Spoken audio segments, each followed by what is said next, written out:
당신은 범죄 이야기들이 단지 허구라고 생각할 수 있습니다. 하지만 이 수사를 시작하면서 저는 그 자체로 제 이야기가 되어버린 사실을 알게 되었습니다. 모든 것은 겉으로 보이는 것과 다릅니다. 보이는 대로 믿지 마세요. 진실은 우리가 예상하지 못한 어두운 곳에 숨어 있을 수 있습니다. 저는 은수, 70대의 여성이며 서울 중심에 위치한 고급 요양원에서 생활하고 있습니다. 이곳에서 사람들은 저를 가리켜 특이한 별명을 붙여주었습니다. 그 이름은 바로 마지막 이야기꾼입니다. 처음에는 왜 이런 별명을 얻게 되었는지 알 수 없었습니다. 조용히 책을 읽고 차를 마시며 요양원의 작은 정원을 산책하는 평범한 노년의 삶을 살아가는 제가 대체 무엇이 특별하다는 걸까요? 그러나 시간이 지나면서 깨닫게 되었습니다. 이 별명은 제가 들려주는 이야기들에서 비롯된 것이라는 사실을요. 제가 들려주는 이야기들은 단순한 옛날 이야기와는 거리가 멉니다. 그것들은 미스터리한 사건, 풀리지 않은 비극, 그리고 기묘한 일화들로 가득 차 있습니다. 이야기 속 세계는 너무도 생생해서 듣는 이들로 하여금 마치 그 장면을 직접 보고 있는 듯한 착각을 불러일으킵니다. 내가 천천히 이야기를 풀어갈 때 사람들은 차마 눈을 떼지 못합니다. 그들의 손에 들린 사자는 어느새 식어버리고 표정에는 어딘가 불안한 그림자가 드리워지곤 합니다. 사람들은 묻습니다. 은수님, 어떻게 그렇게 자세히 아세요? 혹시 그 자리에 계셨던 건가요? 저는 그저 미소를 지으며 익숙한 대답을 내놓습니다. 모두 상상일 뿐이에요. 하지만 정말 그럴까요? 밤이 깊어 조용한 방에 홀로 남게 되면 저도 제 자신에게 되묻습니다. 어떻게 이토록 세밀한 이야기들을 떠올릴 수 있는 걸까? 마치 내가 그 현장에 있었던 것처럼 말이죠. 사람들은 제 이야기를 듣고 나면 마치 잊고 있었던 기억들이 되살아난 듯한 표정을 짓습니다. 혹은 잊고 싶었던 진실이 다시 떠오르는 듯한 얼굴로 떠나갑니다. 제가 마지막 이야기꾼이라 불리는 이유는 단순히 이야기를 잘하기 때문이 아닙니다. 그것은 제가 이야기 속에 숨겨진 무언가를 꺼내 듣는 이들로 하여금 느끼게 한다는 점에서 비롯된 것이 아닐까 싶습니다. 이 요양원에서는 매일 저녁 은은한 조명이 비추는 공동거실에서 제가 이야기를 시작합니다. 사람들은 하나둘씩 자리에 모이고 제 목소리에 집중합니다. 제가 들려주면 세계 속에서 현실과 환상의 경계는 점점 흐려지고 그들은 이야기에 온전히 빠져들게 됩니다. 저는 은수입니다. 그리고 스스로도 알 수 없는 이유로 저는 마지막까지 이 이야기를 계속해야만 할 운명처럼 느껴집니다. 제 이야기가 어디에서 시작되고 어디로 끝나는지 아무도 모릅니다. 저조차도요. 나의 이야기들은 일반적인 동화 같지 않다. 그것들은 신비로운 사건, 이상한 사건, 또는 시간이 지울 수 없을 것 같은 비극을 중심으로 전개된다. 나는 느리고 규칙적인 어조로 말했지만 한마디 한마디가 듣는 사람을 섬뜩하게 했다. 때때로 나는 그들이 얼음장처럼 가만히 앉아있는 것을 보았고 떨리는 손으로 식은 찻잔을 껴안았고 눈을 말없이 반짝였다. 이상하게도 저는 제가 이야기에 재능이 있다고 생각해 본 적이 없습니다. 젊었을 때 나는 그냥 평범한 여자였고 별 볼 일 없는 삶을 살았다. 그러나 지금은 말을 꺼낼 때마다 어디서부터인지 모를 기억이나 이미지가 떠올라 마치 내가 그 속에 살았던 것처럼 선명하다. 내 이야기는 너무 생생해서 모두가 질문을 하기 시작했다. 은수 부인, 어떻게 그렇게 잘 아세요? 거기 계셨어요. 저는 미소를 지으며 그들에게 익숙한 대답으로 대답했습니다. 그건 모두 환상이야. 하지만 그게 사실일까요? 어느 날 밤, 조용한 방에 혼자 남았을 때 저는 스스로에게 물었습니다. 왜 제가 그 이야기를 그렇게 자세하게 할 수 있었을까요? 제가 어떻게 모든 사람, 모든 장소, 모든 기억의 조각을 상상할 수 있을까요? 어디서 왔는지 저도 잘 모르겠어요. 어쩌면 저를 최후의 무로 만든 것은 이야기들뿐만이 아니라 듣는 사람이 냉정하게 진실되게 느끼도록 만드는 방법이었을지도 모릅니다. 그들은 내가 잊혀진 것 또는 영원히 묻혔어야 했던 것들을 떠올릴 수 있다고 말했다.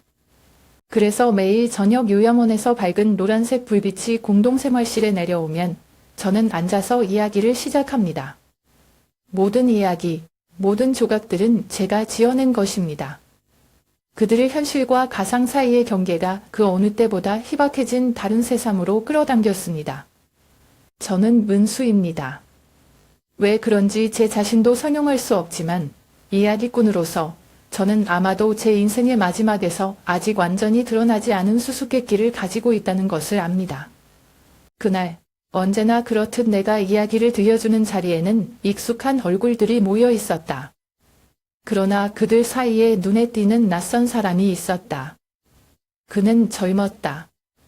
아마도 30대 초반쯤 될까?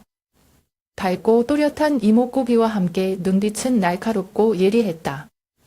그의 시선은 단순한 호기심을 넘어 마치 주변의 모든 것을 세심하게 관찰하며 기록하려는 사람처럼 보였다. 그가 이 요양원의 주민은 아닐 것이라고 나는 단번에 느꼈다. 아마도 가족을 방문하러 온 것일까? 아니면 단순히 나에 대한 소문, 마지막 이야기꾼을 듣고 직접 확인하러 온 것일까? 그의 존재는 공간을 묘하게 긴장시키는 힘이 있었다. 그는 방에 들어오자마자 주변을 천천히 훑어보고 거실 한쪽 창가 근처의 조용한 자리를 골랐다. 자리에 앉은 그는 두 손을 편안하게 모으고 있었지만 어깨는 꼿꼿하게 펴져 있었고 그의 집중력이 방 안 가득 느껴졌다. 나는 질문하지 않았다. 새로운 사람들에게 내가 왜 이야기꾼이 되었는지 묻거나 그들이 왜 여기에 왔는지 따져 물은 적이 없다. 어떤 이는 단순히 궁금증 때문에, 어떤 이는 시간을 때우기 위해 오지만 나를 찾아오는 사람들 중 진정으로 내 이야기를 필요로 하는 이는 그들의 태도와 눈빛에서 드러나곤 한다. 그날의 이야기는 한겨울, 눈에 덮인 산골 마을에서 실종된 젊은 여인의 미스터리였다. 나는 늘 그렇듯 천천히 이야기를 풀어나갔다. 내 목소리는 크지도 작지도 않았고 방 안은 숨죽인 채 나의 말에 집중하는 이들로 가득했다. 그가 반응을 보이기 시작한 것은 내가 이야기 중간쯤 낡은 나무다리를 묘사할 때였다. 그 다리는 마을 가장자리에 위치한 여인이 마지막으로 목격되었던 장소였다. 그의 눈빛이 순간적으로 반짝였고 몸이 약간 앞으로 기울어졌다. 그의 입술은 단단히 다물려 있었지만 그 침묵 속에는 긴장과 어떤 갈등이 느껴졌다. 나는 눈치챘다. 내 이야기가 그의 마음 어딘가를 건드렸다는 것을. 그것이 기억이든 단서이든 혹은 그가 찾고 있는 어떤 진실이든 간에. 그러나 그는 나를 방해하지 않았다. 나의 이야기가 끝날 때까지 그는 침묵을 지켰다. 사람들이 하나둘씩 자리를 떠나자 나는 여전히 자리에 앉아 그를 지켜보고 있었다. 예상대로 그는 곧 떠나지 않았다. 대신 천천히 자리에서 일어나 나에게 다가와 깊숙이 고개를 숙이며 인사했다. 안녕하세요, 은수 할머니. 저는 민규라고 합니다. 그의 목소리는 낮고 부드러웠지만 분명하고 확신에 찬 톤이었다. 저는 기자이고 할머니의 이야기를 듣고 찾아왔습니다. 나는 잔잔히 미소 지으며 그에게 말했다. 반갑구나, 민규. 내 이야기를 듣기 위해 온 건가? 그것들은 단지 이야기일 뿐인데. 그러나 그는 고개를 저으며 내 눈을 똑바로 바라보았다. 저는 그렇게 생각하지 않습니다, 은수 할머니. 할머니의 이야기 속에는 단순한 상상이 아니라 실제하는 진실이 숨겨져 있는 것 같습니다. 그의 말에 나는 잠시 멈칫했다. 그의 눈빛에서 느껴지는 결심은 흔들리지 않았고 그의 말투는 진심이었다. 그 순간 나는 스스로에게 물었다. 이 젊은 남자의 등장은 과연 우연일까? 아니면 피할 수 없는 운명의 시작일까? 민규는 고개를 살짝 끄덕이더니 사실 저는 지난 30년 동안 일어난 미스터리 실종 사건들에 대해 조사하고 있습니다. 할머니의 이야기를 들었을 때 저는 깨달음을 얻을 수밖에 없었습니다. 뭔가 낯익은 게 있어요. 익숙해? 나는 눈썹을 치켜세우며 놀라는 척했다. 너는 내 이야기가 실제 사건들과 비슷하다고 생각하니? 그냥 내 상상을 얘기하는 거야? 하지만 민규는 당황하지 않았다. 그는 핸드백에서 수첩을 꺼냈고 종이 모서리가 너무 많이 뒤집어져서 달았다. 페이지마다 색이 바랜 오래된 사진들이 뒤섞인 작은 글들이 떠 있다. 그는 한 페이지에 멈춰서서 사진을 가리킨 다음 엄숙한 눈빛으로 나를 똑바로 쳐다보았다. 그녀가 방금 한 이야기에서 그녀는 한 소녀가 흔적도 남기지 않고 사라진 작은 마을에 대해 이야기했습니다. 그 마을은 그녀가 숲가장자리 근처에 낡고 오래된 나무다리까지 매우 자세히 묘사했다. 있잖아요. 그 마을은 정말 존재해요. 25년 전에 비슷한 실종 사건이 일어났습니다. 내 대답은 민규를 만족시키지 못했지만 그렇다고 그가 더 이상 질문을 이어가게 하진 않았다. 그는 한참 동안 나를 바라보았다. 그 눈빛에는 의심과 호기심, 그리고 어딘가 모르게 동정심이 섞여 있었다. 우리는 침묵 속에서 서로를 마주했지만 나는 그 침묵이 끝이 아님을 알았다. 그것은 단지 폭풍 전의 고요일 뿐이었다. 이 만남은 단순한 대화 이상의 무언가로 이어질 것이 분명했다. 나에게나 민규에게나 예측할 수 없는 커다란 파도가 밀려오고 있었다. 그 순간 나는 내가 오랜 시간 감춰두었던 무언가가 조금씩 표면으로 떠오르고 있음을 느꼈다. 기억의 조각들, 지워진 듯했던 장면들이 조용히, 그러나 분명하게 나를 뒤흔들었다. 민규는 천천히 노트를 덮었다. 그의 손길은 침착했지만 그 눈빛은 단단한 결의로 가득 차 있었다. 그는 몸을 내 쪽으로 살짝 기울이며 낮지만 단호한 목소리로 말했다. 은수 씨가 이 일에 어떻게 관련되어 있는지 저는 모릅니다. 하지만 확실한 건 은수 씨의 이야기가 단순한 상상에서 비롯된 것은 아니라는 겁니다. 은수 씨는 무언가를 알고 계세요. 저는 그 진실을 반드시 알아낼 겁니다. 나는 아무 말 없이 그를 바라보았다. 묻지도 않았고 대답하지도 않았다. 내 안에서 억누르고 있던 무언가가 그의 말에 흔들렸지만 나는 그걸 들키지 않으려 애썼다. 방 안은 점점 더 어두워졌고 그 어둠은 단순히 해가 저물어서 생기는 어둠이 아니었다. 그것은 오래전 묻혀진 비밀과 마주하는 두려움의 그림자였다. 민규가 물러나지 않을 거라는 건 분명했다. 하지만 내가 아는 건 그것뿐만이 아니었다. 그가 가려는 길은 결코 쉬운 길이 아닐 것이다. 그의 발걸음은 과거의 파편들을 건드릴 것이고 그 파편들은 다시 상처를 남길 것이다. 나도 모르게 그에게 길잡이가 되어야 할 날이 올지 모르지만 그 여정은 우리 둘 다 예측할 수 없는 결말로 이끌게 될 것이다. 그날 밤 제가 기업 박물관에 대한 이야기를 했던 순간이 선명하게 떠오릅니다. 그 이야기는 제 상상 속에서만 만들어진 것이 아니라는 기묘한 느낌이 들었습니다. 지하에 있는 어둡고 차가운 공간이 제 머릿속에 너무나도 또렷하게 그려졌고 그 생생함이 저조차 소름 끼치게 했습니다. 그곳은 지하에 위치한 비밀 박물관으로 검은 타일로 마감된 벽과 희미한 노란빛의 조명이 어슴푸레한 분위기를 자아내는 공간이었습니다. 복도를 따라 양쪽에 늘어선 유리 진열장 안에는 실종자들의 유품이 질서 정연하게 진열되어 있었습니다. 낡은 팔찌, 금이 간 인형, 이름이 수놓아진 손수건 같은 물건들이 마치 영혼을 간직한 듯 섬뜩하게 자리 잡고 있었습니다. 제가 묘사한 박물관의 참시자는 차갑고 날카로운 눈빛을 가진 인물이었습니다. 그는 증오나 금전적 이유로 살인을 저지르지 않았습니다. 그의 살인은 그 자체로 예수행위였고 각 희생자는 그의 작품으로서 박물관에 영원히 남겨지고 있었습니다. 제가 이야기를 끝마쳤을 때 청중들은 언제나처럼 경탄과 놀라움을 담은 박수를 보냈습니다. 하지만 내면 깊숙한 곳에서 저는 뭔가 이상하다는 느낌을 떨칠 수 없었습니다. 이 이야기가 단순한 상상이 아니라는 묘한 감각이 자꾸만 저를 사로잡았습니다. 그날 밤 저는 쉽게 잠들 수 없었습니다. 눈을 감으면 기업 박물관의 장면들이 더 생생하게 떠올랐습니다. 어두운 복도를 걷고 희미한 조명이 비추는 차가운 타일 바닥을 밟으며 유리 진열장을 지나칠 때마다 그 안에 담긴 유품들이 저를 응시하는 듯한 느낌이 들었습니다. 특히 어느 순간 저는 가장 큰 유리 진열장 앞에 서 있는 자신을 보았습니다. 그 안에는 오래된 사진 한 장이 있었는데 그것은 여러 해 전에 찍힌 듯 보였습니다.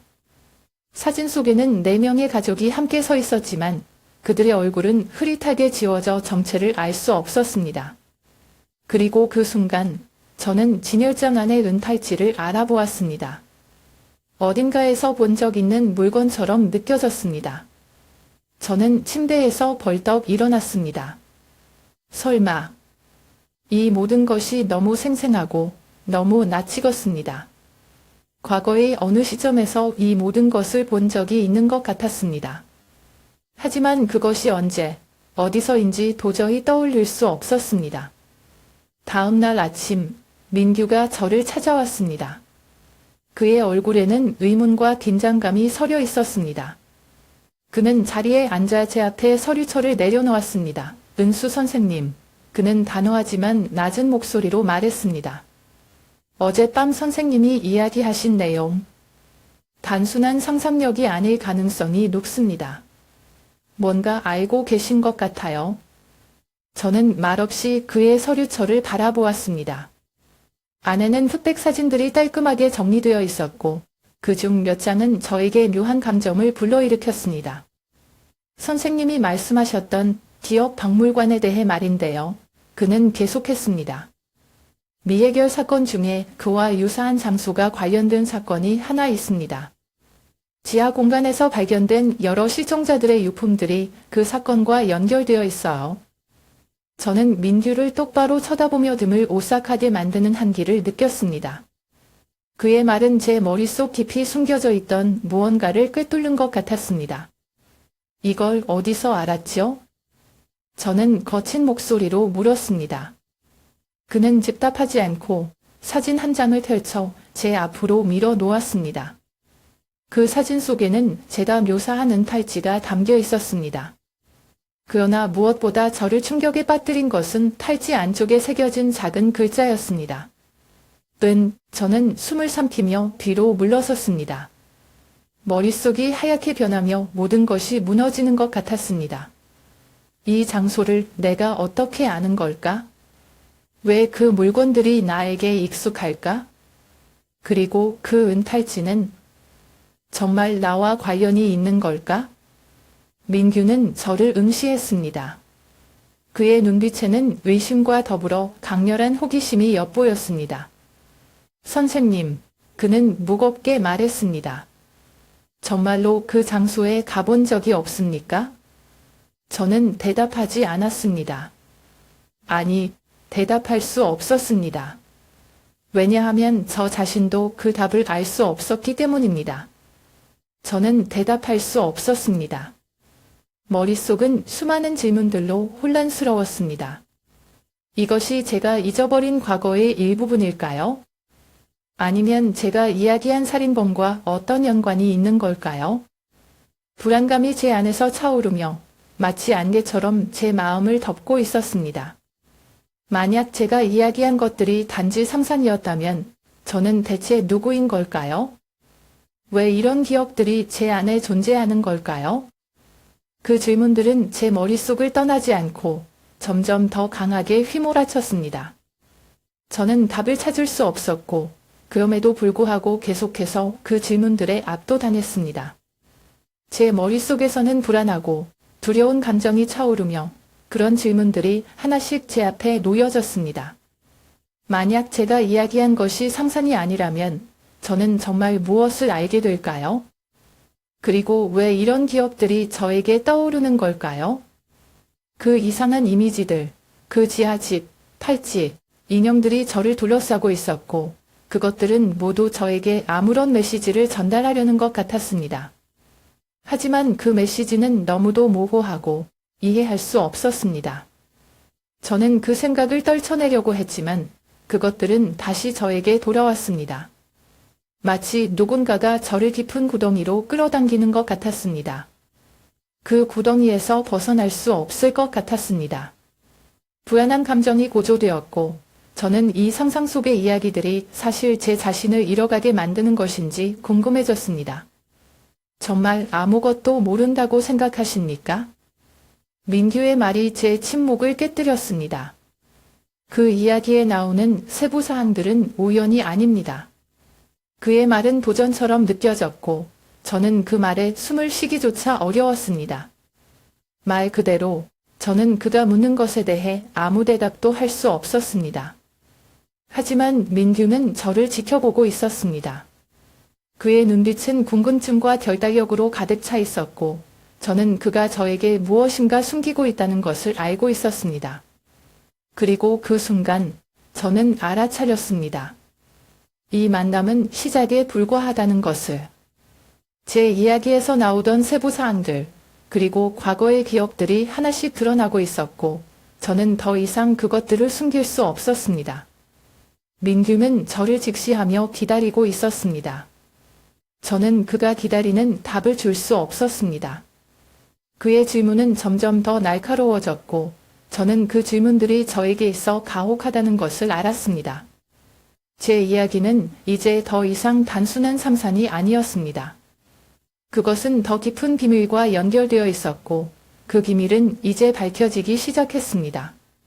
민규는 조사를 계속하면서 은수가 과거에 어떤 전설적인 탐정이었는지 알게 되었다.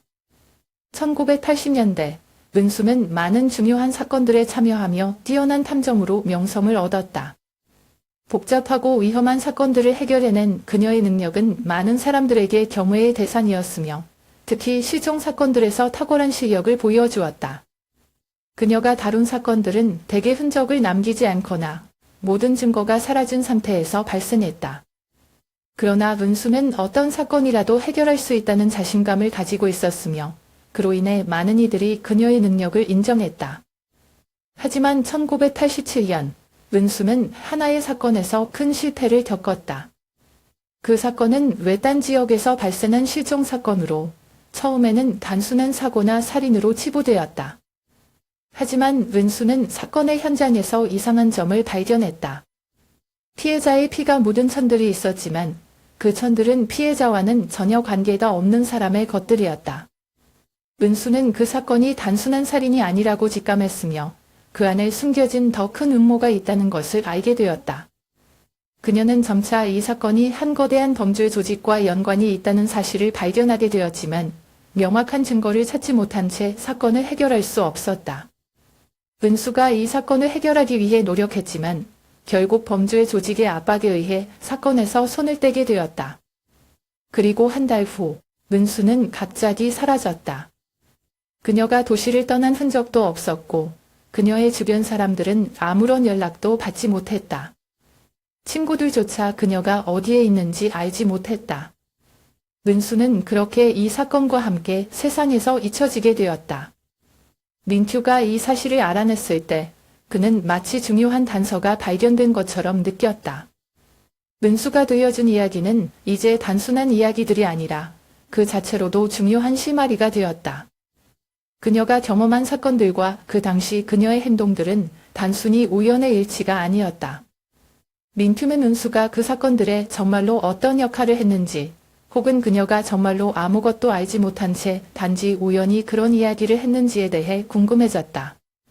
그리고 은수가 1987년 이후로 사라진 이유와 그 사이에 숨겨진 진실에 대한 의문도 떠오르기 시작했다. 민규는 은수가 그저 상상력에서 나온 이야기를 했다고 믿기에는 너무 많은 의문점들이 남아 있었다. 그는 더 이상 그녀의 과거를 단순히 과거의 이야기에 묻어두지 않기로 결심했다. 은수가 알고 있는 사실들과 그녀가 왜 그토록 침묵했는지, 그 모든 것이 하나의 큰 퍼즐처럼 맞춰져야만 했다. 민규는 그녀의 과거를 파헤쳐서 사건들을 해결할 뿐만 아니라 은수 자신에 대해서도 더 많은 것을 밝혀내야 했다. 민규는 점점 더 깊이 파고들수록 은수의 이야기 속 세부 사항들이 너무 익숙하게 느껴졌다. 은수가 이야기한 지하에 있는 기억의 박물관, 그곳에서 희생자들의 유품들이 보관되고 있다는 장면이 바로 그녀가 과거에 수사한 사건들과 밀접하게 연관되어 있지 않은가? 은수가 묘사한 그 작은 유품들, 낡은 팔찌, 부서진 인형, 이름이 새겨진 손수건은 단순한 이야기의 일부가 아니라 그녀가 직접 경험했던 사건들과 맞물려 있는 중요한 단서들이었다. 민규는 궁금했다. 은수가 정말로 단지 이야기꾼에 불과한 걸까? 아니면 그 안에 감춰진 어두운 진실을 목격한 뒤 그것을 잊으려 애쓰고 있는 것은 아닐까? 은수가 떠올리지 못하는 모호한 기억들은 단지 허구가 아닌 감추어진 과거의 일부일지도 모른다. 그 기억들은 더 이상 은수의 상상 속에만 존재하는 것이 아니라 은수가 지운 기억 속에서 튀어나와 다시 되살아나고 있는 것이다. 민규는 다시 은수를 만나기로 결심했다. 이번에는 단지 이야기를 듣기 위해서가 아니라 진짜 조사를 시작하기 위해서였다. 그는 이제 은수가 말한 모든 것이 단순한 상상에 불과하지 않다는 것을 확신하고 있었다. 은수가 과거의 사건들과 어떻게 연결되어 있는지, 그 사건들이 해결되지 않은 이유가 무엇인지 파헤쳐야 했다. 그렇다면 은수는 왜 침묵을 지켰을까? 그녀가 경험한 사건들과 관련이 있을지도 모른다. 만약 은수가 이 사건들에 관여했었다면 그녀가 입을 열지 않은 이유가 있을 것이다. 은수가 1987년에 사라진 그날, 그 해에 일어난 일들은 무엇이었을까? 은수가 여전히 살아남아 이런 비밀을 풀어낼 수 있는 유일한 사람일까? 민규는 이제 단순한 이야기가 아니라 자신이 풀어야 할 큰 수수께끼 앞에 서 있는 기분이었다. 그 수수께끼는 은수의 과거와 관련된 모든 비밀을 밝혀내고 이 이야기가 진실로 무엇인지 밝혀내는 것이었다. 제가 느끼는 혼란은 점점 커져만 갔습니다. 민규가 저에 대해 조사하기 시작한 이후로 모든 것이 달라졌습니다. 처음에는 단순히 제 이야기들을 궁금해하는 젊은 기자에 불과하다고 생각했지만 점차 그가 단지 제 이야기에 대한 진실을 찾고 있는 것이 아니라는 사실을 알게 되었습니다. 그가 제 이야기를 조사하면서 저와 과거 사건들 사이에 어떤 연결고리가 있음을 밝혀냈기 때문입니다. 그가 발견한 몇 가지 증거들은 저를 더욱 혼란스럽게 만들었습니다. 그것들은 제 마음속 깊은 곳에서 숨겨놓은 의문을 불러일으켰습니다. 제가 사건을 조사한 사람이라는 것 이상으로 아마도 저는 그 사건들과 관련된 공범일 수도 있고 더 나아가 실제 범인일 수도 있다는 생각이 들었습니다. 80년대 제가 사건을 맡았던 그 시절을 떠올리면 처음에는 그 모든 사건들이 단지 제 직업적인 일이라고 믿고 싶었습니다. 그것이 정의를 위한 일이라고 생각했습니다. 하지만 이제 와서 보면 제 마음속 깊은 곳에서 그 사건들과 관련된 어두운 그림자가 서서히 드러나고 있다는 느낌이 듭니다. 그리고 제가 말한 이야기들, 그 죽음들, 묻혀있는 비밀들, 그것들은 단순한 상상이 아니었을지도 모릅니다. 어쩌면 제가 고의로 잊으려 했던 기억들이었을 수도 있습니다. 민규가 계속해서 사건을 파고들수록 저는 더 이상 물러설 수 없다는 것을 느꼈습니다. 만약 과거의 사건들 속에 숨겨진 진실이 있다면 그것을 마주할 용기가 있을까요? 그리고 만약 제가 이 모든 사건의 유일한 생존자가 아니라면 그 진실을 직면할 준비가 되어 있을까요? 그 모든 질문들은 제 머릿속을 떠나지 않았습니다. 마치 밀려오는 파도처럼 저는 그것들을 피할 수 없다는 걸 깨달았습니다. 하지만 그 진실을 직면할 용기가 저에게 있을까요? 제 마음속의 불안은 날이 갈수록 커져만 갔습니다. 마치 무거운 돌이 제 정신을 짓누르는 듯한 느낌이었습니다. 나는 그저 상상으로 만들어낸 이야기, 시간이 지나면서 희미해져 버린 기억들로 평온하게 살아갈 수 있을 거라고 생각했습니다. 그러나 지금 그 기억들은 다시 돌아왔고 저를 위협하고 있었습니다. 그동안 지켜온 평화로운 일상은 모두 거짓말처럼 느껴졌습니다. 민규가 깊이 파헤칠수록 저는 더 이상 피할 수 없다는 걸 깨달았습니다. 그가 발견한 증거들은 단순히 허구에 불과한 이야기가 아니라 제가 덮어두었던 과거의 조각들입니다. 저는 한때 탐정이었고 진실을 쫓았던 사람입니다. 그러나 지금 저는 그 진실에 대해 스스로 답을 할 수 없었습니다. 과연 저는 그 사건들과 관련이 있는 사람일까요? 아니면 그 사건들의 진실을 숨긴 사람일까요? 제가 말했던 기억의 박물관에 관한 이야기, 지하에서 발견한 물건들, 그리고 실종된 사람들의 유품들. 그것들이 단순한 상상의 산물이었을까요? 아니면 제가 직접 목격했던 기억의 파편들일까요? 그것들은 내가 진짜 본 것이었을까? 아니면 다른 삶 속에서 겪었던 일들이었을까? 나는 그것을 기억하고 싶지 않았고 그 모든 것을 잊으려 했습니다. 민규는 단순히 호기심 많은 기자가 아닙니다. 그는 나와 달리 진실을 밝혀내는 사람이고 내가 감추고 싶어하는 비밀들을 알아내려고 할 사람입니다. 내가 무엇을 말하든 그는 절대 멈추지 않을 것입니다. 그는 계속해서 파고들고 결국 모든 진실이 드러날 것입니다. 그리고 나는 그 진실과 마주해야 할 때가 왔다는 것을 알고 있습니다. 오래된 기억들이 되살아나기 시작하면서 저는 더 이상 그것을 피할 수 없습니다. 마지막으로 묻게 됩니다. 나는 이 비밀을 계속 숨길 수 있을까요? 아니면 그 비밀들을 고백하고 내 과거를 직시해야 할까요? 민규는 방 안으로 들어왔다. 그의 눈빛은 날카롭고 결단력 넘쳤다. 나는 이번 대면이 쉽지 않다는 것을 알았다. 그는 이미 너무 깊숙이 들어갔고 이제는 되돌릴 수 없는 상황이 되었다. 그는 내 앞에 책 한 권을 올려놓았다. 나는 그 책을 훑어보며 이상한 익숙함이 밀려왔다. 마치 이 책을 오래전에 본 것 같은 느낌이 들었다. 그 안에 있는 페이지들, 나는 그것을 보고 싶지 않았지만 부정할 수 없었다. 사건에 대한 자세한 정보, 흐릿한 사진들, 지도와 빼곡히 적힌 메모들.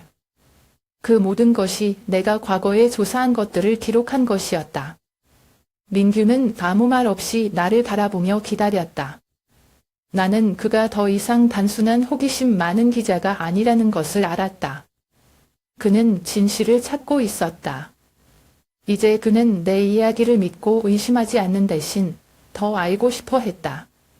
그리고 나는 그가 나를 놓아주지 않을 것임을 알고 있었다. 이건 당신이 참여했던 사건들이죠? 민규가 차가운 목소리로 물었다. 나는 책을 들여다보며 수많은 생각이 머릿속을 빠르게 스쳐 지나갔다. 결국 나는 한숨을 쉬며 결심했다. 그동안 내가 숨기고자 했던 진실과 마주해야 할 때였다. 맞아요. 나는 조용히, 하지만 지친 목소리로 말했다. 이 사건들은 내가 조사한 거예요. 하지만 그 모든 게 당신이 생각하는 것처럼 간단하지 않아요. 민규는 고개를 약간 기울이며 나를 바라보았다. 그의 눈빛은 호기심으로 빛났다. 그는 내가 계속 이야기할 것을 기다리고 있었다. 나는 잠시 멈추고 책을 넘기며 과거의 세부 사항들을 다시 보았다. 내가 잊고 싶었던 것들, 내가 피하고 싶었던 기억들이 다시 떠오르기 시작했다. 나는 많은 사건을 조사했지만 그 사건들은 단순한 범죄가 아니었다. 그 뒤에는 거대한 비밀 조직이 있었다. 그 조직은 내가 이름을 말할 수 없는 사람들의 목숨을 게임처럼 다루는 존재였다. 나는 그 조직의 일원이 되어버렸고 그 안에서 빠져나올 수 없었다. 당신은 상상도 못할 거예요. 나는 목소리를 낮추며 말을 이었다. 그들은 단순히 사람을 죽이지 않아요. 그들은 죽음을 통해 더 끔찍한 비밀들을 숨기려고 해요. 그 조직 안에서는 생명 따위 아무 의미도 없어요. 그들이 원하는 건 권력과 그 권력을 덮을 방법이에요. 민규는 여전히 말없이 나를 바라보며 기다렸다. 나는 지금까지 그 누구에게도 말하지 않았던 진실을 꺼내놓고 있었다. 이제 나는 되돌릴 수 없는 길을 가고 있었다. 내가 말할 것들이, 내가 고백할 것들이 모든 것을 바꿔놓을 것이다. 저는 깊은 침묵 속에서 책잠을 넘기고 있었습니다. 민규는 여전히 말을 하지 않았습니다. 그는 서두르지 않았고 저에게 압박을 가하지도 않았습니다. 그저 기다리고 있는 눈빛으로 단지 제 말이 아닌 진실을 기다리고 있었습니다. 그리고 그 진실은 제가 이제까지 숨기려 했던 것들이었습니다. 그 순간 가슴속에서 답답한 느낌이 밀려왔습니다. 수십 년이 흘렀지만 그때의 기억들은 이제 제 눈앞에 또렷하게 떠오르기 시작했습니다. 저는 예전에 유능한 탐정이었고 정의와 어둠 사이에 서 있던 사람이었습니다. 하지만 지금 이 순간 제가 그토록 밝혀내고 싶었던 비밀들이 다시 제 삶 속으로 돌아오고 있다는 것을 느꼈습니다. 민규, 너는 이걸 이해할 수 없을 거야. 제 목소리가 낮고 떨리는 소리로 나왔습니다. 내가 말하는 건 단순한 이야기들이 아니야. 그건 내가 잊고 싶었던 진짜 기억들이었어. 내가 본 것들, 사람들은 상상도 할 수 없을 만큼 끔찍한 것들이었어. 그 조직은 평범한 사람들이 아니야. 그들은 모든 것을 할 수 있어. 심지어 내 삶까지도 조종할 수 있어. 민규는 말없이 저를 바라보았습니다. 그의 눈빛은 더 이상 의심의 눈빛이 아니었습니다. 그는 더 이상 질문하지 않았습니다. 대신 그는 제가 숨기고 있는 무엇인가를 이해하기 시작했다는 느낌이 들었습니다. 그가 더 이상 묻지 않는 건 그가 더 이상 모르는 것이 없다는 증거였습니다. 그럼 그 조직과는 어떻게 얽히게 된 거지? 민규가 물었습니다. 그의 목소리는 진지했고 그의 눈빛은 저를 포착하고 있었습니다. 그는 제 안에 숨겨진 것을 알고 있었습니다. 하지만 그는 기다리고 있었고 그것이 무엇이든 알아낼 때까지 물러서지 않을 것입니다. 저는 고개를 들어 민규의 눈을 바라보았습니다. 그 순간 제 가슴 속에서 무거운 기운이 밀려왔습니다. 그 옛날의 기억들이, 잊고 싶었던 기억들이 모두 떠오르기 시작했습니다. 제가 그토록 숨기고 싶었던 것들이 이제는 저를 벗어나지 않을 것입니다. 우리가, 나처럼 일하는 탐정들은 항상 정의의 편에 서지 않아. 때로는 어둠 쪽에 서서 살아남아야 할 때도 있어. 그리고 그 어둠 속으로 한번 발을 들이면 모든 것이 삼켜져 버려. 그것은 다른 사람만이 아니라 나 자신도 포함되지. 제 목소리는 떨리고 있었습니다. 나는 그들, 그 조직의 일원이었어. 그들의 일부였어. 그리고 내가 목격한 것들은 결코 쉽게 잊을 수 있는 것들이 아니었어. 하지만 다시 말하지만 그건 내가 다시 돌아갈 수 없는 길이었어. 민규는 아무 말도 하지 않았습니다. 하지만 그의 눈빛은 변했습니다. 그는 이제 제 말을 다 듣고 이해했을 것입니다. 그가 지금 무엇을 보고 있는지, 무엇을 알고 있는지를. 그리고 그는 이제는 저와 함께 진실을 마주할 준비가 되었음을 느꼈습니다. 저는 천천히 그 책을 닫고 가까운 서랍에 넣었습니다. 우리의 대화는 아직 끝나지 않았습니다. 이 모든 것이 끝나지 않았습니다. 그리고 저는 이 모든 진실이 밝혀진 후 제가 살아남을 수 있을지 알 수 없었습니다. 하지만 한 가지는 확실했습니다.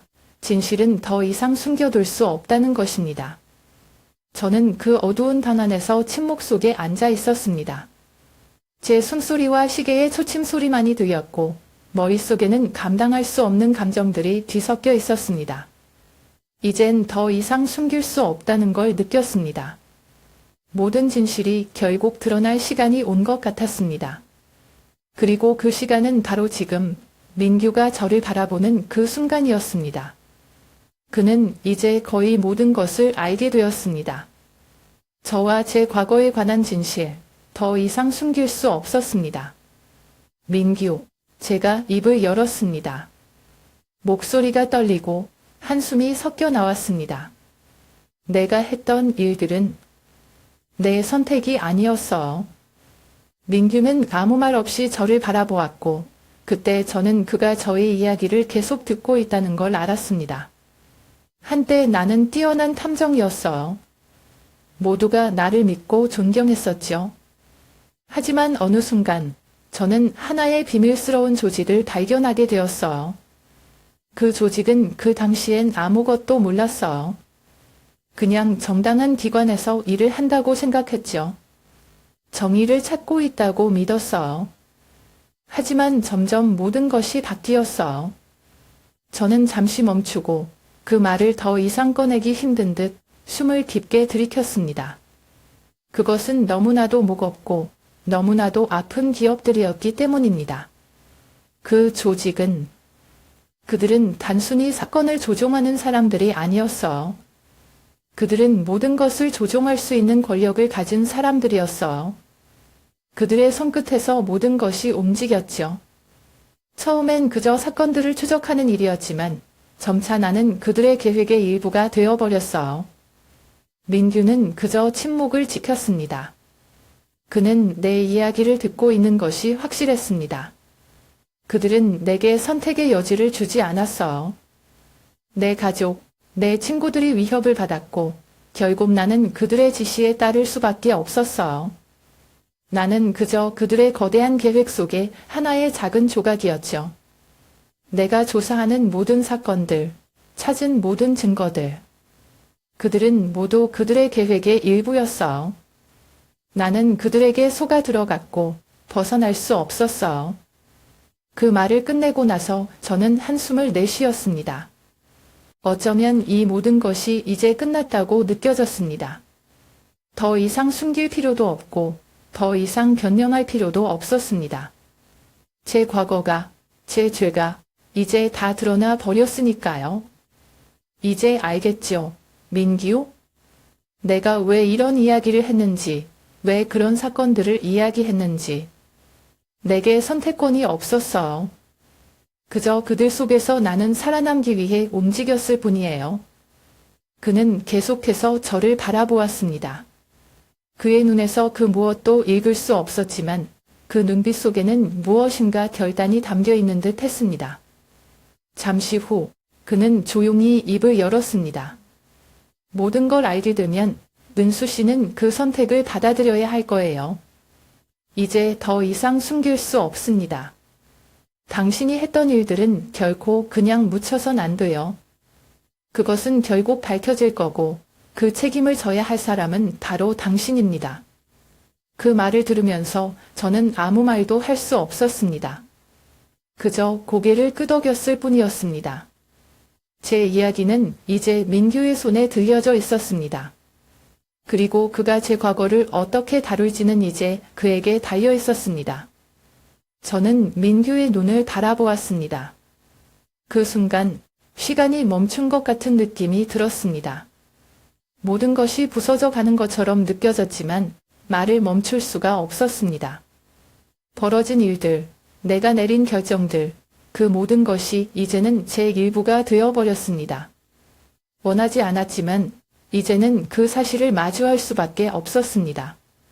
나는 할 수 없었던 일을 했다. 제가 말을 시작하며 목소리가 달라졌습니다. 나를 구하기 위해 몇몇 희생자를 내야 했어. 내가 보호해야 할 사람들이었지만 그들을 희생시키고 나는 그들의 죽음의 공범이 되었어. 민규는 아무 말 없이 조용히 들었습니다. 그의 눈에서 놀라움이 묻어나왔지만 그의 시선은 저에게 집중되어 있었습니다. 저는 계속 말했습니다. 시작한 이상 멈출 수 없었습니다. 처음에는 내가 잘못된 길을 가고 있다는 걸 몰랐어. 그 조직이 있다는 사실을 알았을 때 난 그저 내가 올바른 일을 하고 있다고 생각했어. 그들은 내 가족을 보호해 주겠다고 약속했어. 내가 사랑하는 사람들을 지켜주겠다고. 하지만 나는 깨닫지 못했어. 내가 결국 내가 항상 싸워왔던 악의 일부가 되어버렸다는 걸. 나는 사건들을 처리하고 실종된 사람들을 찾고 죽은 사람들을 추적했지만 나는 계속해서 멈출 수 없었어. 이제 나는 나 자신이 아니야. 나는 그들의 게임에서 움직이는 말이 되어버렸어. 저는 말을 계속하면서 가슴속의 고통이 더해가는 것을 느꼈습니다. 그때 나는 더 이상 선택지가 없었어. 살기 위해서 희생해야 했고 살기 위해서 거짓말을 해야 했어. 나는 그렇게 했어. 하지만 그 대가는 너무나도 끔찍했어. 내 양심은 산산조각 났고 내 커리어는 모두 사라졌어. 내가 사랑하는 사람들을 지킬 수 없었어.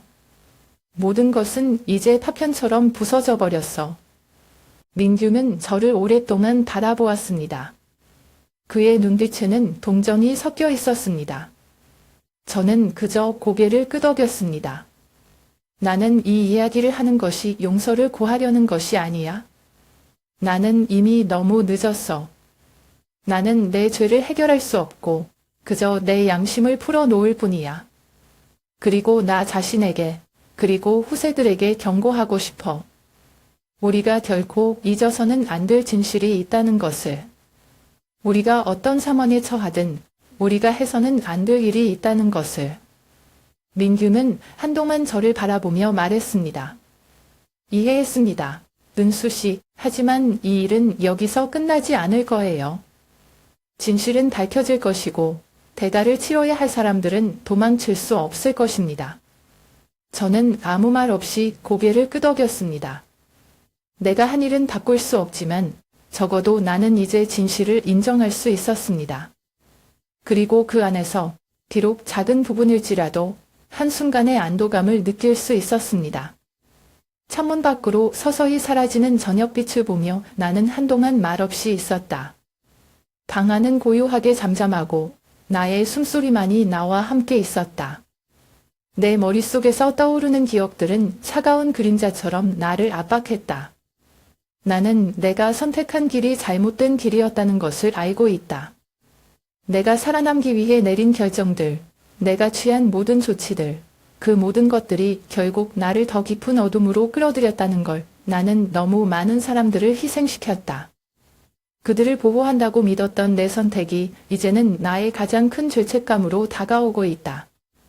이제 나는 그들의 얼굴이 떠오를 때마다, 그들의 이름을 기억할 때마다 가슴이 찢어질 듯 아프다. 민규. 내 목소리는 낮고 묵직했다. 무슨 말을 해도 내가 겪은 일들은 되돌릴 수 없다는 걸 알아. 나는 그 뒤를 선택했고 그 뒤를 걷고 있어. 하지만 내가 목격한 것들, 내가 했던 일들, 그것들은 전부 나 때문만은 아니었어. 때로는 우리가 아무런 선택지도 없이 그저 주어진 길을 걸어야만 하는 때가 있어. 민규는 잠시 아무 말도 하지 않았다. 나는 그가 내 말을 어떻게 받아들일지 알 수 없었지만 그의 눈빛에서 판단을 유보하려는 노력과 나에 대한 조금은 연민이 섞여 있음을 느낄 수 있었다. 나는 그가 너무 일찍 판단하지 않기를 바랐다. 그리고 내가 말할 수 있는 그 모든 것들 중에서 가장 중요한 것은 결국 내가 이렇게 말을 할 수 있었다는 것이다. 그렇다면 이제 어떻게 할 건가요? 민규가 묻는다. 그의 눈빛은 여전히 날카롭지만 그 안에는 나를 이해하려는 마음이 담겨 있었다. 이 모든 것을 잊고 덮어두는 건 안 될 거예요. 우리는 그들이 누구였는지, 우리가 겪은 일들이 무엇이었는지 밝혀야 해요. 민규의 질문은 내 마음에 깊은 여운을 남겼다. 나는 무엇을 해야 할지 모르겠다. 하지만 한 가지는 확실하다. 이 모든 일들을 그냥 묻어두고 넘어갈 수는 없다. 내가 해야 할 일은 과거와 마주하는 것, 그것이 아무리 아프고 괴롭고 힘들더라도. 모르겠어요. 나는 작게 속삭였다. 하지만 더 이상 도망칠 수는 없어요. 어쩌면 이제는 과거와 마주할 시간이 온 것 같아요. 그 과거가 어떤 모습이든 그 안에서 내가 해야 할 일을 찾을 수 있을지도 모르죠. 민규는 나를 바라보며 고개를 끄덕였다. 그의 눈빛에는 확고한 결심이 담겨 있었다. 저는 도와줄 거예요. 함께 진실을 밝혀내겠어요. 아무리 어려운 일이더라도 당신을 혼자 두지 않을 겁니다. 민규의 말에 내 안에서 무언가가 울려 퍼졌다. 지금 이 순간 나는 혼자가 아니라는 걸 느꼈다. 비록 진실은 아프고 힘들겠지만 그것을 마주함으로써 우리는 구속과 자유를 찾을 수 있을지도 모르겠다.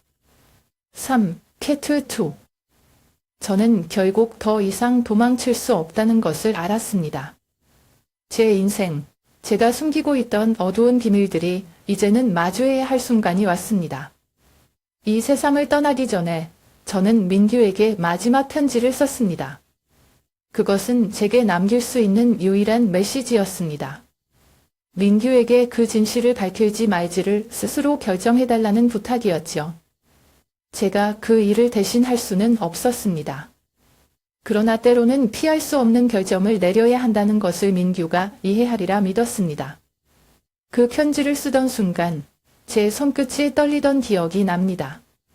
한자 한자 제 마음이 담겨 있었습니다. 저는 모든 것을 다 보고 다 겪었고 이제는 바꿀 수 없다는 걸 알고 있었습니다. 민규에게만은 이 진실을 알릴 필요가 있었어요. 민규는 그 어떤 사람보다도 이성을 다지고 있고 결단력 있는 사람이지만 이 세상에는 때로는 이성만으로는 해결할 수 없는 일이 있다는 걸 알기 때문이죠. 제 편지는 단지 고백이 아니라 경고이기도 했습니다. 민규가 진실을 밝히기로 결심한다면 그것은 사회를 뒤흔들 폭탄처럼 될 것입니다. 하지만 침묵을 선택한다면 민규는 영원히 마음의 평화를 찾지 못할지도 모릅니다. 저는 알고 있었습니다. 저의 삶, 저의 모든 선택과 결정들이 결국 이 순간으로 이끌어왔다는 것을. 이 순간 제가 선택할 수 있는 것은 아무것도 없었습니다. 모든 것이 끝나가고 있다는 걸 느꼈습니다. 제 선택이 무엇이었든 결말은 여기서 끝날 것입니다. 이제 민규는 선택을 해야 합니다. 진실을 밝히거나 침묵을 지키는 것, 민규가 제 과거를 드러내면 그 모든 암울한 사실들이 세상에 알려질 것입니다. 하지만 그럼에도 불구하고 아무것도 바꿀 수 없습니다. 아니면 민규가 제게 남은 명예를 지키고 침묵을 선택하여 자신을 보호할 수도 있겠죠. 그러나 진실은 언제까지나 숨길 수 있는 것이 아닙니다. 결국 어느 날은 그 진실이 세상에 드러나게 될 것입니다. 시간이 흐를수록 민규의 선택은 더 무겁고 결단이 어려워집니다. 민규는 그 선택을 할 수밖에 없습니다. 하지만 그 선택은 그 누구에게도 쉽지 않을 것입니다. 진실은 너무나 끔찍하고 침묵은 모두를 보호할 수 있을 것처럼 보이지만 결국 그 선택은 모든 사람에게 영향을 미칠 것입니다. 결국 저는 민규가 무엇을 선택하든 그 현장을 지켜볼 수 없었습니다. 그러나 민규가 무엇을 선택하든 진실은 영원히 숨겨지지 않을 것이라는 것을 알았습니다. 어느 날 진실은 반드시 드러날 것입니다. 민규가 그 진실을 어떻게 다루게 될지는 모르겠지만 그는 이 진실을 처리해야 할 사람일 것입니다. 민규는 컴퓨터 화면 앞에 앉아 있습니다. 화면의 푸른 빛이 그의 얼굴을 비춥니다. 민규는 컴퓨터를 끄고 조용히 방을 떠납니다. 그 질문은 여전히 공중에 떠 있습니다. 그리고 저는 그 질문에 대한 답을 알지 못합니다. 진실은 밝혀져야 하는 걸까요? 저는 제 인생에서 몇 가지 순간들을 잊을 수 없습니다. 특히 사건들을 추적하며 수많은 희생자들의 눈빛을 본 기억이 떠오릅니다. 그 눈빛을 볼 때마다 저는 제 자신에게 이렇게 물었습니다. 나는 이 비극의 한 부분일 뿐인가? 아니면 내가 또 다른 가해자였던 걸까? 시간이 지나면서 그 질문에 대한 답이 점점 더 선명하게 다가왔습니다. 그리고 이제 저는 더 이상 그것을 피할 수 없다는 것을 깨달았습니다. 저는 예전에는 단순히 사건을 조사하는 탐정에 불과했습니다. 하지만 이제 와서 돌아보면 그 사건들 뒤에 숨어있는 비밀들, 그리고 그 비밀들을 쫓으면서 내가 누구였는지에 대한 궁금증이 커졌습니다. 나도 알지 못하는 사이에 나는 가해자와 피해자 모두의 역할을 맡게 되었습니다. 그래서 저는 한때 그 일을 단순히 일로 생각했었습니다. 하지만 이제는 그것이 나에게 어떤 의미였는지, 나의 삶을 어떻게 변화시켰는지 이해할 수 있었습니다. 그 비밀스러운 조직은 단순한 사건들의 배후가 아니었습니다. 그것은 모든 사건을 조종하는 힘이었고 그 힘은 나조차도 통제할 수 없었습니다. 사람들의 죽음, 실종, 그리고 억울한 피해자들은 모두 그 조직의 계획의 일환이었습니다. 기억의 박물관이라는 이야기를 했을 때 저는 그것이 단지 상상이 아니었다는 것을 알게 되었습니다.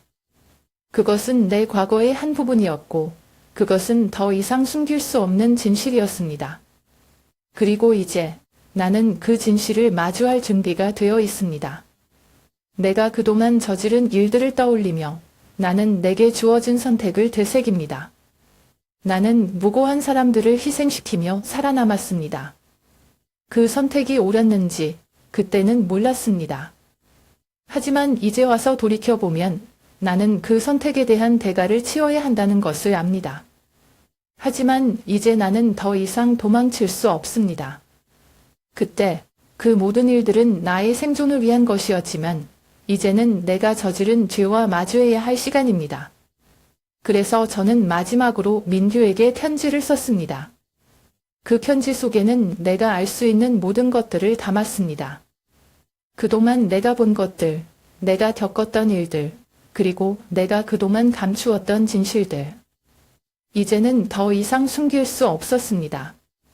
그래서 나는 그에게 이 사실을 공표하지 말지를 결정하게 만들었습니다.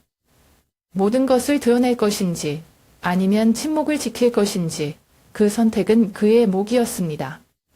편지의 끝에 나는 이렇게 적었습니다. 민규, 이 진실을 마주할 준비가 되었습니까? 이 진실이 단지 고통만을 담고 있는 것이 아니라 내가 저지른 죄의 증거라는 사실을 알고 있습니까? 그 질문에 대한 답은 그가 선택해야 할 문제였습니다. 내가 그에게 모든 것을 맡길 수밖에 없었습니다.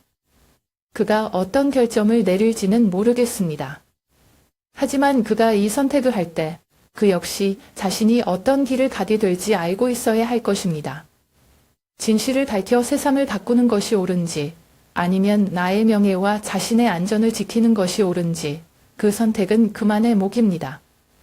결국 기억은 진실과 도덕 사이에서 갈등하는 곳입니다. 그리고 나는 이제 스스로 묻습니다. 우리가 과거와 마주할 용기가 있을까요? 그 과거가 고통뿐만 아니라 우리가 감추고 싶은 죄의 증거일 때 우리는 그 진실을 받아들일 수 있을까요?